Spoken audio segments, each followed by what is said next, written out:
இந்த வாழ்க்கையில் தொடர்ச்சியாக ஏமாந்து போகிறவனுக்கு என்ன கிரகம் அப்படின்னா, இந்த தொடர்ச்சியாக ஏமாந்து போகிறதுனா எதில் ஏமாந்து போகிறீங்க? உறவுகளில் ஏமாறுறீங்களா?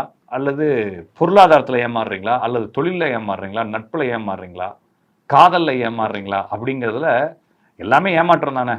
அப்போ ஒருத்தன் காதலிக்கிறான், ஒரு பொண்ணை வந்து ரொம்ப உயிருக்கு உயிராக விரும்புகிறான், அல்லது அந்த பொண்ணு வந்து அந்த பையனை உயிருக்கு உயிராக விரும்புது. எப்படியோ ஒருத்தருக்கு ஒருத்தர் விரும்புகிறாங்க.